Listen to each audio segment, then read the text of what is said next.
Bismillahirrahmanirrahim. Assalamualaikum warahmatullahi ta'ala barakatuh. Alhamdulillah. Alhamdulillah Rabbil Alamin. Wassalatu wassalamu ala asyrafil anbiya wal mursalin wa ala alihi wa sahbihi ajma'in. Alhamdulillah. Today I'm going to continue with our subtopic on the influence of loss of learning on human life. This is actually a life story of Professor Muhammad Mahdi Jenkins, or John Jenkins at that time. I'll relate because he's talking from the first person I. He's saying his I here. It refers to his days when he was with the father of modern behavior psychology, that is Professor B.F. Skinner. So Professor B.F. Skinner has quite a number of very keen students in behavioral psychology, and one of those foremost of his students, which he's mentoring, is John Jenkins. At that time he was a graduate student, and he was also doing a lot of animal research, and he was also applying the laws of learning, and also at a certain point he also developed the Head Start program for people with children with special disabilities and so on under the United States Presidential Office. So this is how he came about to become a well-known psychologist, and how later on he understands the law of learning.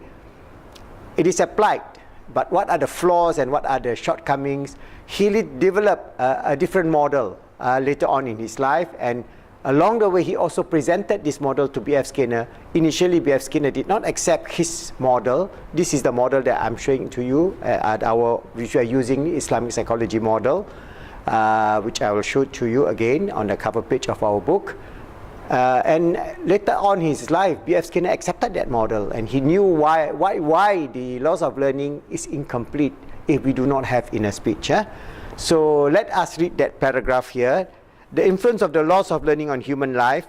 That means referring to John Jenkins at that time when he was doing research with B.F. Skinner, very early realized that the law of learning could have a great influence in human life and a great effect on human society.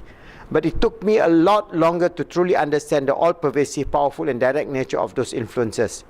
As I have shown, first real understanding came from the studies of animal learning. So they do a lot of animal learning. For example, Prof.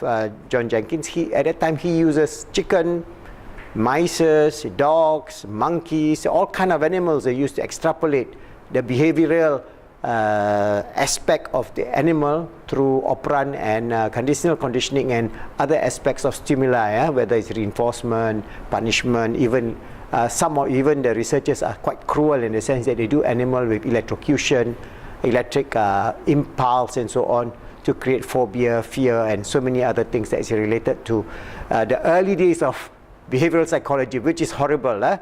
From Pavlov to many Skinner and many others later on, you can find that some of those experiments are really cruel, which they should not have done it. They could have just observed it, but then maybe that is the way of science, maybe at that time. The next step, as we have shown, the first real understanding came from the studies of animal learning. The next step in the shaping of my understanding of learning principles involved the simple application of those laws of learning to children with educational difficulties. So they have children with a lot of educational difficulties in terms of dyslexia, ADHD, and so on. I studied many examples of children considered mentally retarded or having learning disabilities.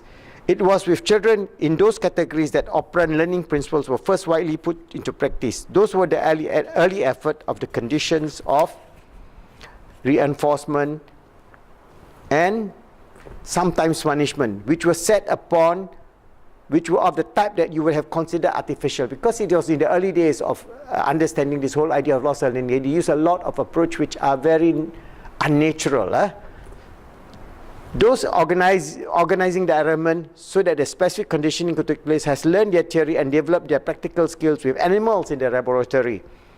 It is not surprising that when they use these same learning principles, they were put to practice with human beings, that is, these children, and they were very similar in method as used in the animal research. So they could not contemplate on a higher order of human thinking, that is what we call consciousness. At that time, they just say, okay, your brain, condition your brain, use operant conditioning, use classical conditioning, use laws of learning, apply direct. That's it. That was their understanding. So they discount this whole idea of the nature of consciousness and the nature of inner speech. That is where their fatal flaw is. Those early pioneers in the application of learning principle thought they realized the power of a new tool that they were working with. For a while, they were like modern examples of the knight on white horses, coming to correct the wrongs of the world. So they think, oh, we have found this panacea to all the world's problem. All children's problem can be extrapolated to the chimpanzees, to the monkeys, to the parrots, whatever it is, and then we can just extrapolate upward and then apply it to human beings just per se. That was their greatest problem. So for a while they were like modern examples of the knight on white horses coming to correct the wrongs of the world. They believed that they could cure any problem, including any deficiency, and transform human society by the application of the laws of learning. So if by conditioning, applying laws of learning, reinforcement, punishment, whatever approach that works, that's it. On animal, apply it on human being, and you can see success, which is not true anyway. The laws of learning offers a potential beyond even those with the grand claim. That is true to a certain extent. But because of the incomplete knowledge, they didn't even come close. Many of the early believers in the potential of learning principles lost their faith. Most came to consider the early enthusiasm to be misguided and accepted the apparent limitation on the applications of the laws of learning. Some gave up completely and entered other fields. Although all that happened only a relative few years ago, I consider this to be ancient history of behavioral science. So this is ancient history of the science of behavioral psychology, okay, which this man, Professor Mohammed Jenkins, is in the thick of it, together with the Sifu or the Grandmaster B.F. Skinner. As in the early knowledge of most areas of sciences, there are many flaws. Some of those flaws came from a misunderstanding of the available facts. Some of the flaws occurred because the knowledge that was then was not yet available. So this is where, as he developed a lot of animal experiment, he realized that animal has lower consciousness. All of us has consciousness. Even a subatomic particle has consciousness. If you do the double slit experiment, it can be either in a wave form or it can be either in a particle form. All right. If you study Schrödinger double slit experiment, even virus, amoeba, even the lower forms of bacteria has also consciousness. But the level of consciousness is all intrinsic. That means it is not the exercising of free will. So even we go to the highest level of animals, the primates, that means the chimpanzees, the monkeys, the gorillas, they have social interaction. That means they have a level of higher level of consciousness, but they do not have free will. They work on the level of instinctive, in the sense that they do not have this idea of what is tomorrow. They do not have the idea of what is going to happen to us, and they do not have this consciousness of the understanding of the nature of existence. So that was the fatal flaw. So you cannot extrapolate an animal model to a human model without taking the cue from the model of we are having consciousness. And from our consciousness, as I mentioned, from the Islamic principle, it comes from the realm of the spiritual, emotional, mental, and the physical, SEMP.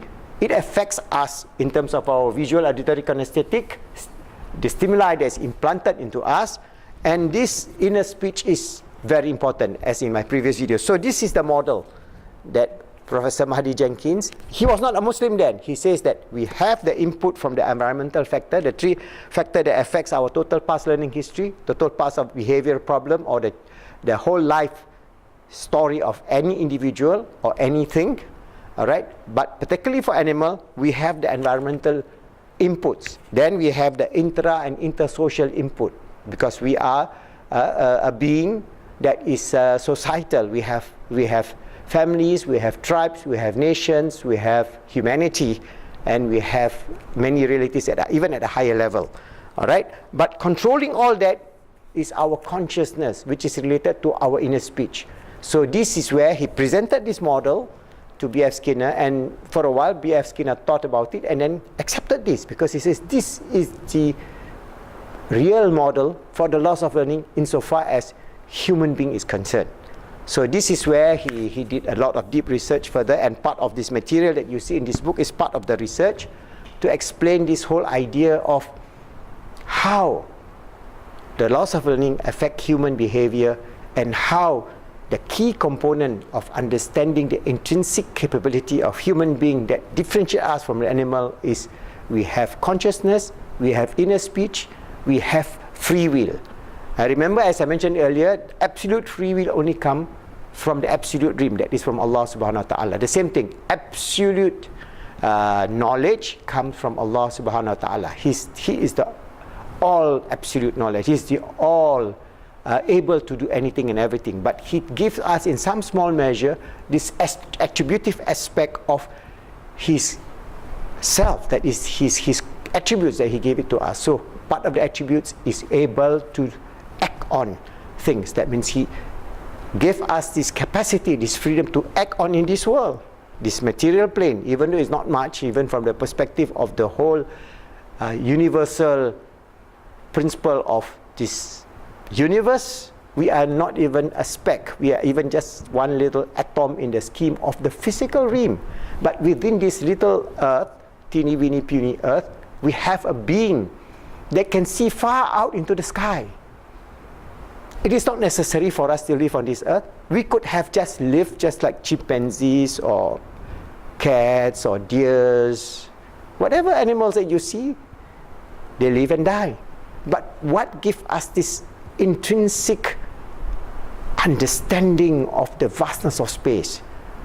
The wanting to know the nature of existence. These are not necessary for a physical existence. So these are the spiritual input that was given to us as our aspect of inner speech.